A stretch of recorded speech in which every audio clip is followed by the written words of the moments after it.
Hello and welcome to the University of the Underground and To the Moon.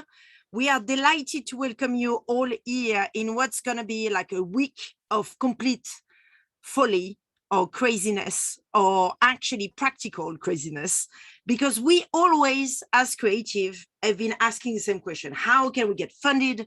How can we organize community? How can we make good panel discussion? How can we actually make a living out of, our creative practices? But also, how can we sign up for our first gig? So very practical orientated classes.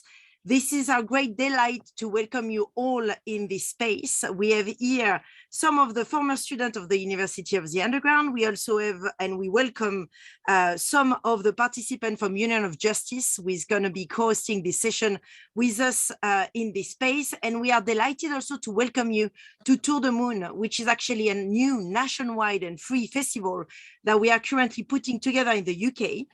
And I'd love to actually run you through some creative grant that we have available for anyone here that is on the line, because that is also the reason why we are putting this event together, is to actually take you through the great opportunity we have available right now if you wanted to be a part of this celebration of radical imagination, which we're gonna have touring all around. And I did not introduce myself. I apologize for this.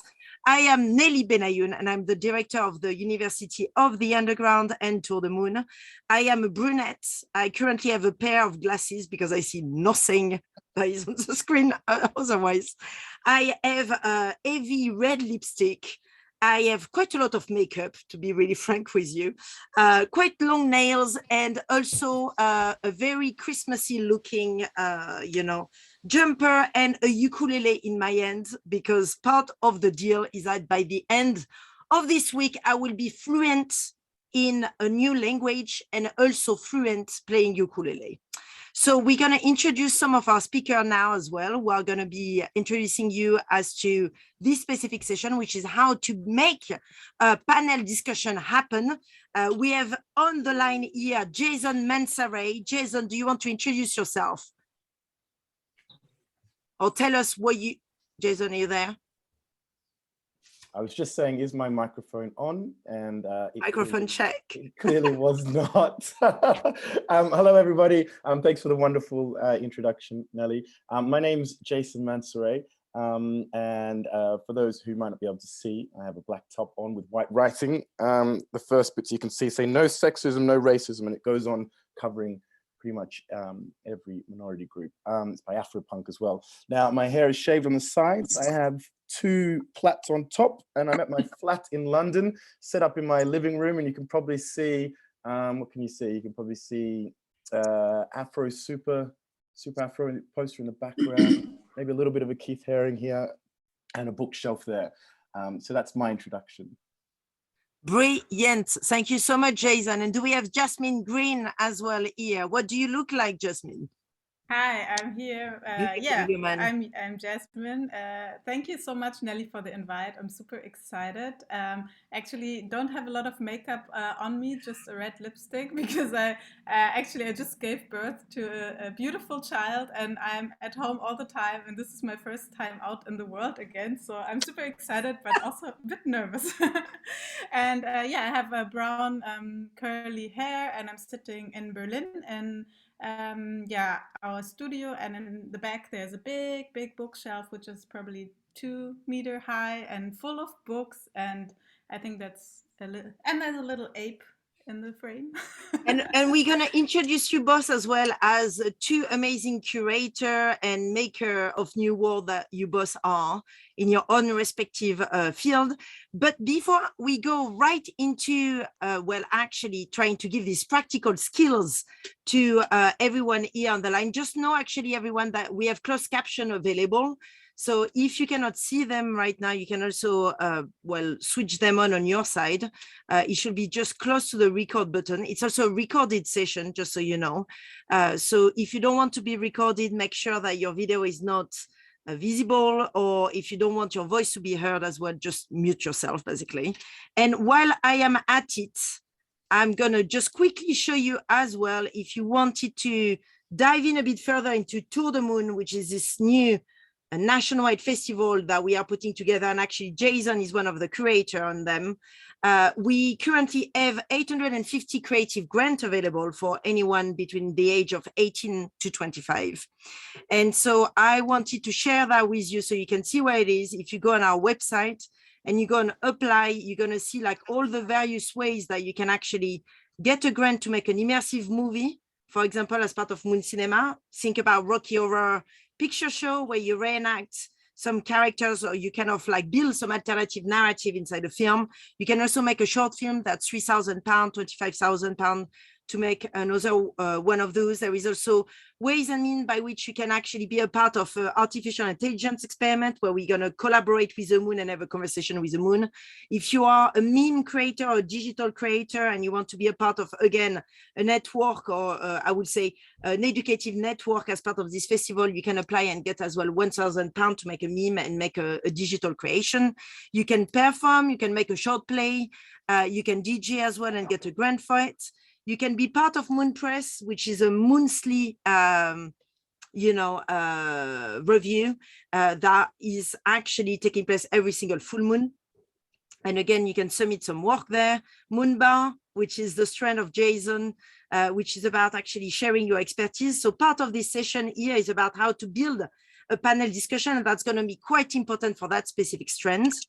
Moon Music, where you can actually collaborate with Plus 65 in building your first ever EP, and then so forth if you wanted to also make some games for the future, or even be a part of a giant convoy that is going to go all around the UK. This is your opportunity to do that. We're only asking for a non-exclusive license, so you can keep all of your IP. So it's a good way of getting some work funded. So please go and have a look into that. But most importantly, right now, we are here to discuss a very practical situation. We all have found ourselves, whether it is in family dinners or elsewhere, having to actually suddenly find ourselves to host a conversation. And so here we have two experts in hosting conversation. We have right there Jasmin Grimm, who is a German Algerian artistic director. She's also been running quite a massive festival in Germany called the Next Festival. She's also been on multiple different, I would say interactive, or, I would say futuristic studio that she's built from scratch pretty much. You regularly teach actually in main institutions such as the University of Berlin, but also in Potsdam, and you're also the artistic director of the Stiftung Zollverein, who, if some of you are based in Germany, this is quite an amazing space. It's kind of like used to be a disused mine, isn't it, Jasmin? Yeah, it used to be a coal mine. A coal mine. The biggest in the world. And now has been reused and kind of misused as a cultural space. Exactly. Now it's a UNESCO heritage site, and kind of reminiscent still to the times of when there was coal digged out from the ground and produced. And you've built there this festival Next, which is kind of really trying to define what's the future in a way of digital, our digital interaction with, our environment in some ways. I mean, I'm like summarizing it and butchering it here a bit, but you're going to tell us a bit more about this. And Jayson, on your side, well, I mean, Jayson also, you've been, quite a rock star too. We have two rock stars here with us because you actually have presented at the Oscar. Hello. Please give us an Oscar, Jayson. You also have been at the Cannes Film Festival, and you've been in multiple London Fashion Weeks. Hello. You're also a TV presenter, radio, online, and social media. You're currently working at Sky Art, and you currently have been very interested in platforming the underserved, namely Black, queer, social mobility, environmental, and disability issues. So you've been pretty much writing as well for the HuffPost, Verizon Media, Black Voice, HP UK, Wear and Care, Traveling Wild, and On the Wind. Anyway, you're both amazing. Let's crack on. We're going to have 20 minutes conversation, 20 minutes discussion and breakout session, everyone. Let's go. Who wants to start taking the mic? Yeah, I think Jayson and I agreed that I would start. So I hope that's still fine with you, Jayson. So I would go ahead and share my screen. So thank you so much, Nelly, for the short introduction. I tried to see if I can share the part of my screen. So great. So now you should be able to see the slides. Yeah, okay, cool. So yeah, thank you so much for the invitation on how to curate a panel. And yeah, at this conjunction of the University of the Underground, To the Moon, and much more, as I heard now. Yeah, as Nelly already said, I'm the artistic director of Stiftung Zollverein, where I just initiated a new festival for the digital arts called New Now, that just started now in August and was running until beginning of October. And also where I kind of met Nelly for the first time in real life because she was invited as the keynote speaker for the conference. And the festival kind of has this idea to be a new living sculpture, we call it. So a festival that is rather organic and a work in progress festival. So we had the chunk part was an artist residency of 3 weeks where we invited 10 international artists to come to Zeche Zollverein and to work there. We set up a studio in the UNESCO heritage site, and then they could work there for 3 weeks, develop new works, and also see how the site is influencing their research and the works, and also how they are working together. So not in a solitude artist studio, but really in this kind of entangled environment. And besides this, we also had an exhibition. So the works that were developed on site were afterwards exhibited in the exhibition site. Then we had audiovisual performances there, as well as, of course, a conference with panels and workshops and lectures and keynote and much, much more. So basically, I thought I'd give you an insight onto the different festivals I've been doing, and which I've been, of course, also curating panels. And then in the end, I give you a short, I don't know, how-to guideline, at least with the things that I could learn from the experience of curating panels, but also like curating much more than just panels, as you can see. And I also brought this because we also had a moon, because this is also part of Tour de Moon. We had a virtual moon outside of Zollverein. So here you see a bit the site, and we had this virtual moon that was going up every evening that collected sunlight during the day via solar panels and transformed this into a moonlight during the night. And the moon was there as long as the sun was shining during the day. So if we had a day with a lot of sun, we had a very long moon, and if there was only a few sun, then the moon was just there for 30 minutes and then was gone. So it was also about how we are connected to nature and technology. Yeah, 2 years ago, I was curating the Meta Marathon on the topic of robotics and yeah, the human aspect in robotics. It took place at the NRW Forum in Düsseldorf, which is a museum that is also focusing on photography and digital culture. And there we had performances, and we also had Sophia, who is a humanoid android robotic. And she was also part of a panel discussion, which was very interesting because you can actually talk with her, and then she's talking back through artificial intelligence. But it was a really bumpy experience, I have to admit.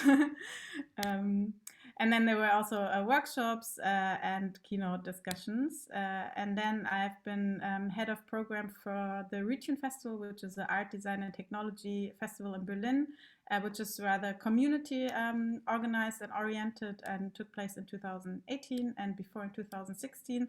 And this was my favorite festival because we had a very, I would say standard conference program planned, and 6 months before we were so bored of this idea. So we completely dumped the whole idea, and we went on the search for a new site, and we found this beautiful former school building in Berlin-Kreuzberg, which is, I don't know, probably 100 years old. And we rented this for a whole week, and we moved in. And the idea was that we have sessions in very small rooms. So we had 10 rooms. It really was a school building, and we had in each room we had a session in parallel. So it was like a school program, and the sessions were only available for maximum like 15 to 20 people. So the idea was that it makes a difference whether you're in the space or not in the space. So you can't be just like a silent listener or just audience that is not really part of it, but your appearance in the space really makes a difference. So on the right, you see a talk, and you see that everyone is sitting at the same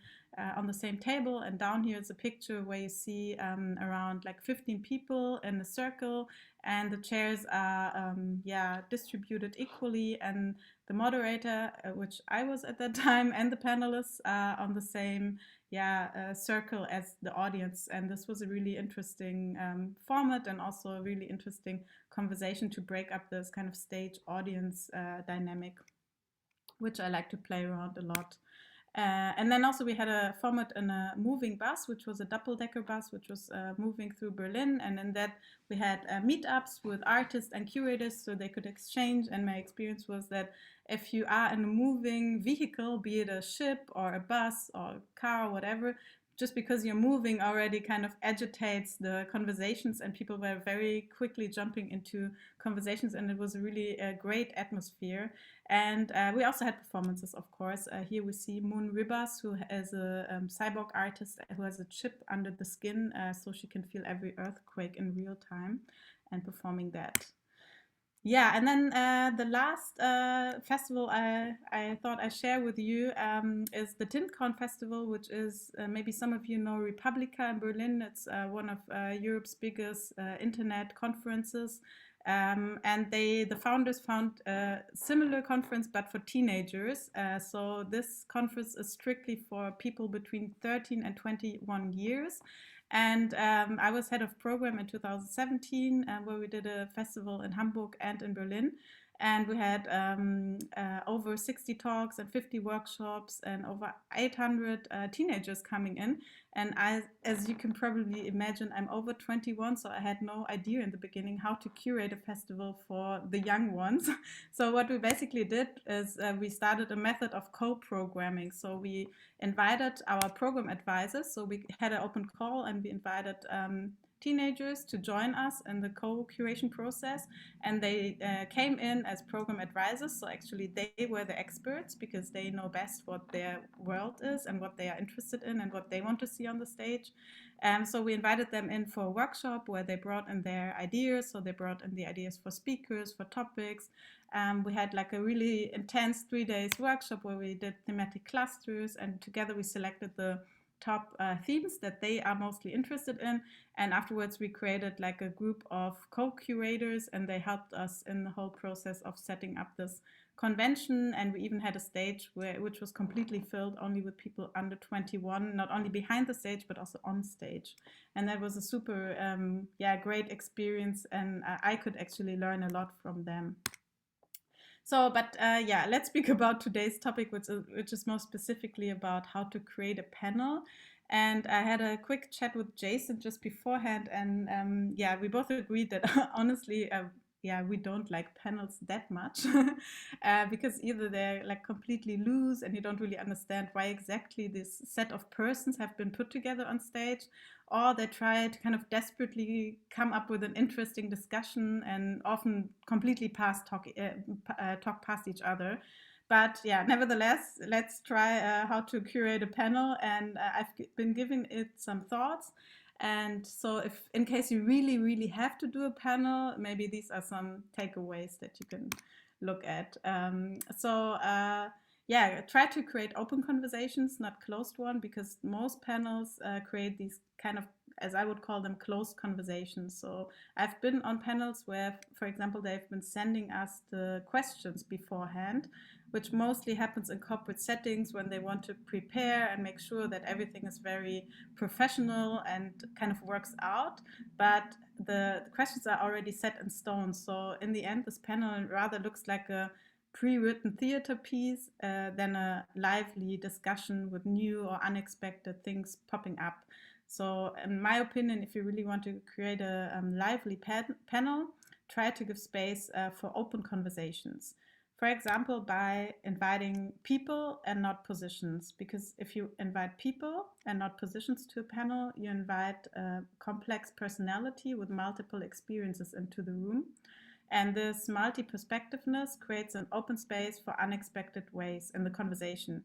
So if you invite a person just because of, let's say, a political position or their identity or their CEO position, you will create a very limited space in which the discussion can unfold. A panel is never neutral, and this is also a very important point to become aware of. And there is never enough space for all the positions and people in the world. So it's very important to choose wisely whom you put on the panel and whom you put on stage and who not. So it is a question about who has the privilege to speak and share their knowledge and their worldview, and also who's in this case denied of sharing their views and worldviews. And this is something I feel is very important to become aware of when you have this possibility to kind of contribute to designing a piece of reality. And it's okay, it kind of follows up on the previous point, it's okay for a panel to be a safe space, so it doesn't need to show up all the positions that are out there in the world. So it can be a very certain and safe space in which, for example, certain marginalized topics are discussed, for example, like sharing sensitive experiences or very geeky or very nerdy topics that can be exchanged and discussed. And then it's just really important to curate it very specifically around the topic you want to explore. And maybe that's not the best moment to have maybe an open Q&A in the end, because maybe you need to kind of protect your speakers from unexpected questions, or you have to prepare a lot of questions because maybe it's too geeky and the people are still kind of processing the input. Yeah, a good panel is larger than the sum of the parts. I think that's true for every group discussion. So, which kind of means in the end, hopefully everyone goes home with a brain that is slightly more wired and a horizon that is slightly more widened. And yeah, that's the last point I want to share with you today. A good panel is about thinking aloud together instead of staging controversies. And here I wanted to share also an experience I had when I was curating the Meta Marathon about the topic of robotics. We had a professor from Japan who was researching on humanoid robotics, and a filmmaker from Germany who made a documentary about society and robotics. And the filmmaker had the opinion that robots can never be conscious, can never be sentient, or experience emotion. And the professor instead was sure that robots are sentient and they can experience emotions like humans do. And this, for example, these two, let's say, positions could allow for a very perfectly controversial panel discussion in which it is about who's right or who's wrong, who has more expertise or who has the better arguments. But instead of like putting them together to fight about these opinions, I just asked them to sit together, have a coffee, and find out where their different opinions came from.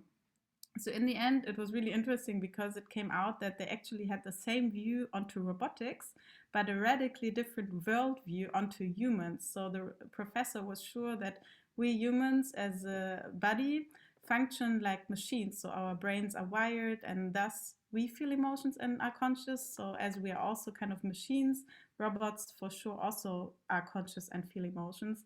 While the filmmaker was sure that humans are completely differently built than machines and robotics. So I think in the end it's more about how to make sense of the world instead of what opinion is right or wrong. And then it is also about exploring together and thinking out loud together. And in the end, a good panel is also a new reality that is emerging along the way, along the conversation. And it happens when different people connect and engage with each other and form kind of an interconnected conversation. And with the words of Adrienne Marie Brown, which I loved, is emergence the way that complex systems and patterns arise out of a multiplicity of relatively simple interactions. It is another way of speaking about the connective tissue of all that exists. And I think this last sentence is very inspiring, because I think a good panel kind of works out what is the connective tissue between the people, but also of all that exists. And maybe some questions for later that I would be curious to know from you is what is a good panel you attended and what made it a good panel. So maybe some food for thought for later. And that's it so far. I hope I wasn't talking too fast. Amazing, Jasmin. That was Jasmin Grimm, everyone, live from Germany, Berlin, or no? Yes, Berlin. Yes. And now we are gonna enter the living room of Jayson Mansary, live in London. So, Jayson, what is your experience of putting panel together? What would you recommend us to do when we consider doing something like that? And shall we do panels even? Yeah. So first of all, I mean, one of the things to talk about is part of my background is as a journalist. I'm a presenter and a producer. So having worked for places like BBC, HuffPost UK, Reuters, writing for Run Riot, and at the moment as arts and entertainment producer for Sky News. Now, when you are programming panels as a producer for television, it's often a little bit different. Sometimes it's a lot more confrontational or different views. But then equally, I've also worked in programming my own arts events and eventually for festivals like Festival in the UK. And at the moment, of course, I'm working with the wonderful Nelly Benuan Studios on Tour de Moon, particularly programming the Moonbar Talks, which are touring Southampton, Newcastle, and Leicester. So I wanted to sort of highlight that I'm coming at this from two approaches. One being, the quite direct journalism side, and in that relevance, and I'm starting perhaps quite academically, hitting up universities, charities, think tanks, commentators that you see out there talking about subjects quite a lot, and Jasmin mentioned before about sort of that a panel shouldn't be contrary. Unfortunately, very often in broadcast and in news, they are looking for these different views. But I'm always more often trying to find the personal story. So someone who has a connection and can speak to a particular experience that sort of the panel is on.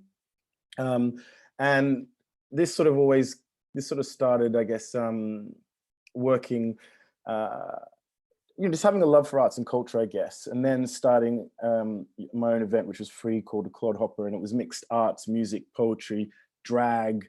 I mean, we had gong and grime together at one point, DJs afterwards mixing genres, but I always had a little bit of a Q&A afterwards with the artist. And what I started to notice was that everyone that I, by chance, kept sort of bringing in all had something to say about the world, whether that was a drag act that covered the sort of Rohingya crisis in Myanmar, for example. We had animations made by children on estates talking about poverty, which is all centered around a fidget spinner. It was beautiful stop animation. And it was interesting to look at how these acts were responding to the world and the environment which they are in. And so when I started to realize that, it started to inform how I look at programming any panel or any event. How does this person respond to the world in which we are living in? And what is their personal lived experience which can connect to that? And from those events, that's sort of how I began working more and more, because obviously people would start to ask you, do you know someone who could do this? Do you know someone who could perform this? I'm really looking for this. And obviously you say, oh yes, let me put you in touch. And then I started getting asked to help with different things, from fundraisers to festivals like Festival, and now of course working on the Tour de Moon Moonbar Talks.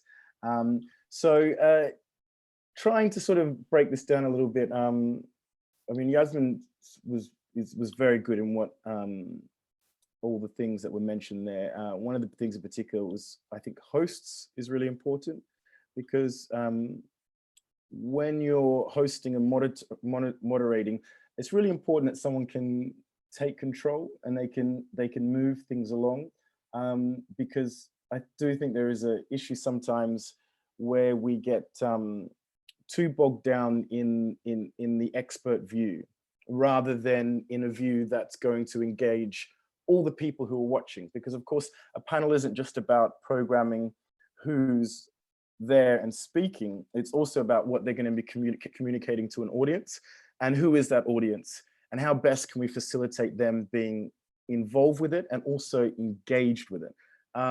So that's really important, that you have a host or a moderator, or at least someone sort of slightly leading that can help ensure that that happens. I think the panel always needs to involve as many people as possible, but as Jasmin pointed out, you can't represent everyone.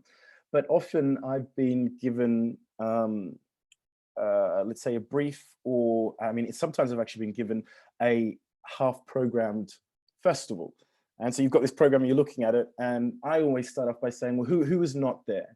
Who is not involved in this? Who can I not see?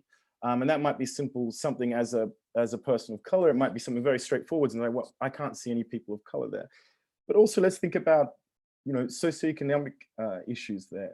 Is there someone from the regions in the UK who lives in a town that used to have a thriving mining industry, or you know, a motor industry or something like that, and they've seen that their town has become lost investment from national government, they've seen their national investment go towards capital cities, and they've seen their communities break down, and they're feeling frustrated in the world. I think it's really important to also think outside the box of who is not being heard. And who is going to benefit from being heard, specifically in regards to the directions that they could go. They could either be engaged, or they could go down a hostile version, which is possibly, how do I put it, sort of finding other people to blame or hate for things. So I think you can also do a bit of sort of social service and social justice just in the people that you put on the panel. Open conversation, I think, is really good. It is really good. You have to have someone who's quite strong in their, I guess, their hosting abilities and the way that they can direction it, because sometimes Q&As can be where you lose your audience, because, you know, a question becomes more of a moment to make a statement rather than to engage with the subject. And also pre-warnings. I think this is really important, and is a mistake that I've made in the past. If your content does have anything triggering, or it may be have adult content, or you know, anything like that. I mean, I've had an event where I thought everyone who was coming was relatively on board, but the nature of one of the performances and how explicit it was caused a lot of issues. So I think it's really important also that your audience know what they are in for, what the intention is, and what people are going to be talking about, in order to make sure that the Q&A element of it, or the listening part of it, everyone in there is engaged and prepared for what you're going to say, which means they're not going to be detracted, if you like, from what they see. Now, with something like To the Moon, for example, that we're doing, and the Moon Bar Talks, I mean, it's quite interesting in the fact that, you know, it's covering 3 different cities, so that's Leicester, Newcastle, and Southampton, and it's 4 days, and you've got a matinee performance and an evening performance, event, if you like, and in that you need to think about these different locations, so what's relevant to Leicester, Newcastle, and Southampton. We also have to look at the overarching themes of To the Moon, and how we sort of meet those things about, you know, redistribution of wealth, empowering nightlife, decolonizing, support and radical imagination.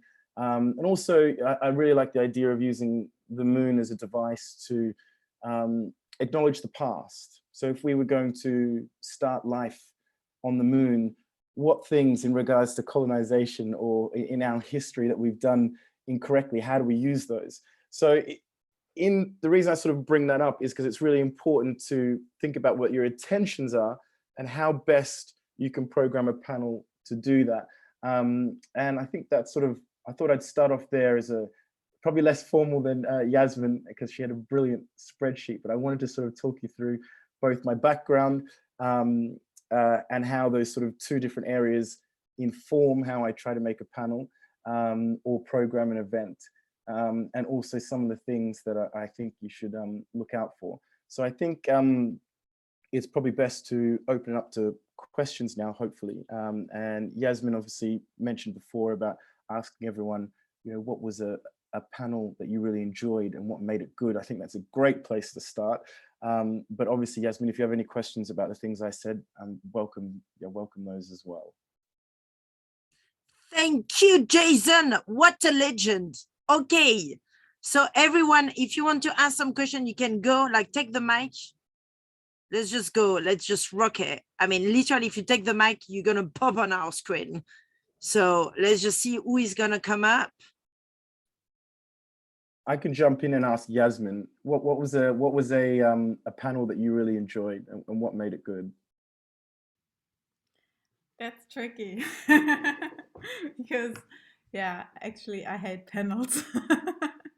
I don't know if I have been in a good panel. I think my dream is to have I had this idea of a festival that is actually just existing out of panels, but they are not like 30 minutes or 45 minutes, but really long conversations, like 5 hours or 8 hours. So that people really run out of everything they prepared beforehand, and they really get into this kind of mindset where they're just like, yeah, thinking out loud. And I think I would be really interested to see that happening, because I heard once that in the first hour you kind of yeah, say what you already prepared. In the second hour you say what you know. In the third one you maybe start to elaborate a bit beyond your knowledge. And I think it's really interesting what happens afterwards in a panel. So I would be really curious to see this kind of more durational panel idea happening. I tried that in one conference, but and we had one part that was 3 hours, and it was really intense. It was a woman from New York who let us run through her story about how to. It was a bit like how to detox from the internet was the beginning, but then it became a very personal story, and the 3 hours flew away, and it could have like continued for hours. And I think I would like to see that happening in a group discussion as a duration. I don't know if somebody, if you has experiences with that and could share that. I would be really curious to know that. But yeah, otherwise. Jumping back onto you, Jayson, what was a panel that you've been on and you enjoyed? This sounds already quite interesting, like this idea of duration, you know, like the idea that you could have a panel that is running for hours and you actually let the audience enter it only maybe 3 hours in. You know, when people start to break down because their brain, like they have no more norm, you know, the sweat is coming out, there is no more makeup left, there is no more foundation, you know, everything is liquefying itself. Maybe something there happens. I don't know how you found it as well, Jayson, or anyone, please pops in as well to give us your experience or any question you might have for experts here on the line. Yeah, I think it's that is a really interesting point. In some ways, I'm sort of the opposite of Jasmin. I'm very conscious of super long answers, and I like things to be quite concise, and that's why I like to have a really strong host who can really guide it so that people keep engaged. But interestingly, I really love what Jasmin is saying, because this is very much part of what we're trying to do with the Moon Bar Talks, which is part of To the Moon, is that instead of having a sort of having a panel indeed who can touch on these topics, but the idea is that anyone can be involved at any point. So it's almost like walking into a salon where these different conversations and different topics that you can join in or out of are happening. And there's a really amazing production called The People Speak, and they have a thing called Talkioki, and essentially it's almost like a pop-up talk show. And what it does is that they very much have like a middle host, these expert voices, but the idea is that they give the mics and to the audience, so people suddenly become part of it and can engage with it and put in propositions. And I really am trying to, Jasmin, with this program, is trying to design it so that anyone can be as involved or uninvolved as they want, and it is open up to as many different people having their voice heard as possible. So I think that's a really fascinating durational and interactive panel, because we are also going to try and have multimedia inserts as well with that as well. Yeah, I do have another question. I would like to discuss that, because now we've been like having this idea, like, you know, giving the mic physically to someone to engage that person into the conversation. And I'm also like struggling a bit in the last 1.5 years that everything is now happening online. I was wondering whether you could like see what kind of, is there a difference for a panel that you like would curate only online or in the physical world? And now for To the Moon, is this something you do in a physical bar, or are you also conceptualizing panels that could take place in a lockdown setup or online as well? So were there new thoughts emerging in the last 1.5 years for you? I think I'm working as a broadcast journalist, and with so many different new medias coming, for certainly the last six, 7 years, everything that we do has to be thought of as multi-platform. So if you are doing a television broadcast piece, it has to be applicable to social media, online, text, all the different mediums, because otherwise, linear television isn't the only media we have anymore, and it doesn't have quite the audience that it used to. So for me personally, I've always looked at everything as being available both in person and multi-platform. And a good example of that recently, though, was Ugly Duck, who have sort of Reinvent Spaces in London. They did an event called Disturbance, which was a queer arts-based event, and you could either buy tickets to the online or to the physical one. And I guess if we looked at the difference, the programming probably was quite the same. The only thing is maybe some of the infrastructure was a little bit better in order to be able to live stream those different performances in different rooms effectively, both for a person watching it live, but also so that the people at home can capture that as well. So I think infrastructure and technology is probably the only difference really that I look at. But in regards to programming, quite often I feel like, you should be looking at your programming as multi-platform anyway. So we have a point by Lucia Jemovic. Do you want to tell us about your experience of salon? Where are you, Lucia? Pop into our screens, appear.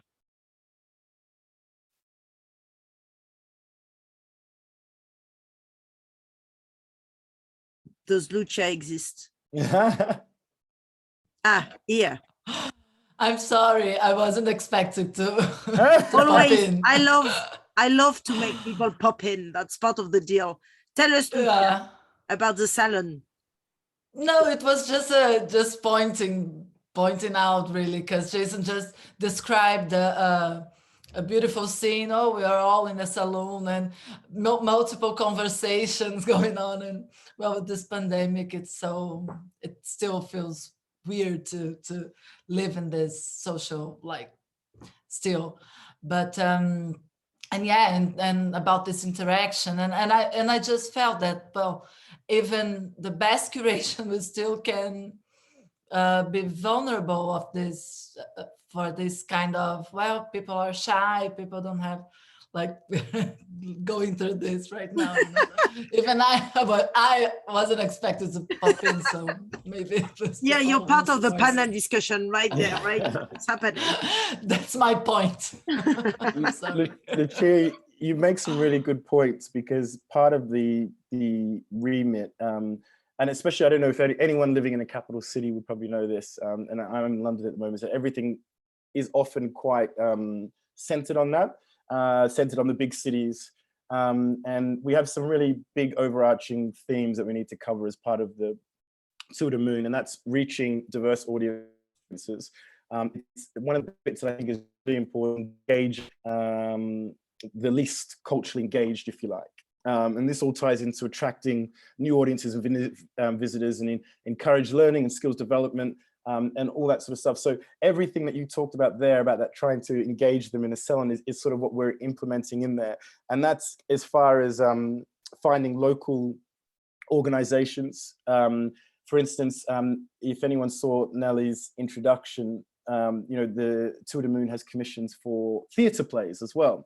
And we've even got 2 examples that are on there. And one of the ideas is trying to reach out to local community groups to get them to put on, one of these little 5-minute short plays. Because already then what you've done is you've engaged a local community in something that has the thread of the conversation and of To the Moon, but also means that hopefully that they're going to bring some of their friends. And it also means that be, then they may be surprised to engage with something that they wouldn't normally be engaged with, a conversation, if you like. So I think trying to get people to engage, it's really good to, like I said before, think about who needs to be represented, who needs to be seen there. And one of the great ways to do that is to localize your panel in some way, shape or form, if you can. I think. Yeah, because well, you were just mentioning technology also, right? For when we're and I've been through some. I've been attending some online events of the last months, and saw some initiatives on like metaverse and those like how you say, like pretending to be like just missing. I'm in Portugal, I'm Brazilian, and I'm in Portugal, just so you know that my English is like that. And so things that were super weird. It's even for the shy ones, or for the, like, it became even more like even more friction, the experience of reaching out and, well, let's talk about. So now that you mentioned thinking locally and small groups and communities, it makes a lot of sense to me that it's exactly the opposite of trying to, no, now you engage, now you talk, now you go. And so thanks, Jayson.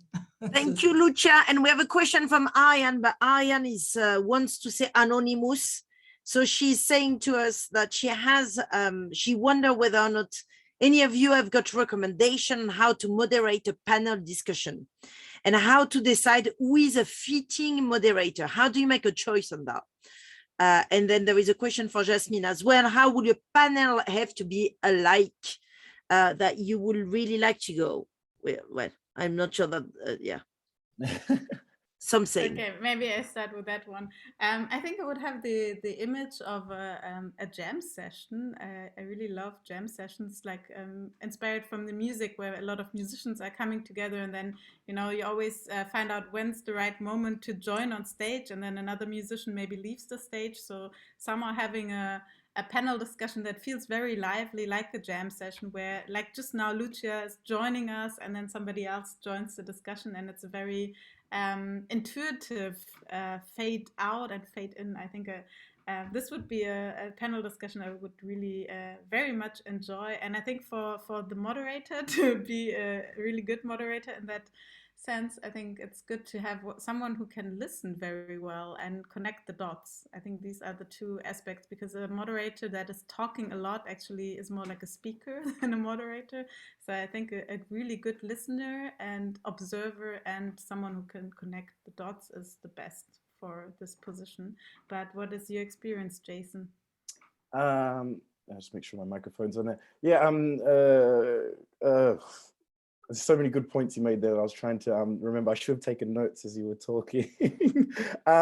So how do I decide who is fitting? So first of all, you know, what is the subject and who are you speaking to? And who's on the panel? Because sometimes it can be, so first of all, with the Tour de Moon, for example, the Moon Bar Talks, we kind of had this joke, or I don't know if anyone's heard the joke of a priest, a something and a something walk into a bar, and that sort of sets up the joke. On this one, it was for the Moon Bar Talks, a sex worker, a neuroscientist, and a farmer walk into a bar, and that was sort of the idea of the conversation that was happening. Now, because it's quite diverse subjects, you really need to have someone who's quite strong and confident, I guess, perhaps intellectually, either maybe in the arts area or something like that, who can help find what Jasmin said, the commonality, the joining of the dots. And this is something that's really important for, I think, for any sort of host to be able to do, is find the link between this and keep the conversation and the thread going through everyone that's on the panel for the audience. So yeah, think about who's on the panel, who they're speaking to, and what the subjects are. And I hope that kind of answers that a little bit. Brilliant. We have some more questions coming in. for you too. So there was a question about whether or not you always let the speaker introduce themselves, or how do you handle that kind of that part of the panel discussion? And I think because here we have a lot of people that maybe have never done or organized panel discussion. How did you start it? Do you want to tell us as well how you started, both of you? Did you started setting up things in your kitchen sink, you know, at your grandparents? You know, how did you, because it does require some, you know, it's a practice thing at the end of the day, isn't it? It's not like if everybody is born with, you know, like not being scared of being in public and like making a speech or something. The necessity. I think there's a guy called Johnny Woo who has the Glory in London, which is a queer venue. And we were trying to develop a piece for BBC at the time, and I was talking and he talking about queer spaces closing, and particularly he made a point where he said they're not museums. You know, if you want a space, you have to create it, and so that's where I started doing these sort of DIY underground arts events, literally in our basement level, which is kind of how it started. Because I really love that idea. If you want a space, you need to try and create it in any way, shape, or form. So that's certainly how I started creating more on the artistic side, sort of outside of journalism and broadcast. What about you, Jasmin? Yeah, my background actually is in advertising. So I worked a lot like in social science, statistics, and advertising marketing. And this was all like so analyzing what is already out there in the world. It felt a bit like very like, you know, post reality. And I kind of had this urge to design reality and to be more like on this side of, kind of being part of the discourse. And for me, these kind of conversations, panels, festivals, they're like prototypes of society. And for me, this is a very strong field where you can kind of draft a new version or an alternative to the status quo. And I think that is kind of my drive, why I'm doing this. It's always an attempt to create an alternative or to prototype a new form of society that I would want to see more of in the world. And I think this is it came to me and it just happened out of a necessity to see that more. So we have 8 minutes left, and we're gonna test a bit of an experiment here, which is we're gonna send you all in breakout rooms. So it's gonna be a bit of a lottery situation. So you might find yourself finding the love of your life, who knows, you know, through this virtual space. I am single. So this is going to happen in a second. You might find yourself with Jayson or Jasmin or myself, who knows. So we have 8 minutes to go. I'm going to stop the recording at this point because this is going to go, you know, under the curtain. But what I wanted to say to all of you is we have another talk starting in literally 7 minutes, and it's going to be one that you've been looking for as well, is how do we get funded, with Elena Wittengam, who is a founder of Rover Management, and also Agash Barani, who is also going to join us and tell us about some tips about how to get funded. But meanwhile, this is going to be like 7 minutes of total free fall. We're going to come back though, so be prepared. I'm going to thank you all, and this video is going to be on the YouTube channel of Tour de Moon, University of the Underground, and Union of Justice, so the full shebang. Here we go. So I'm stopping the recording.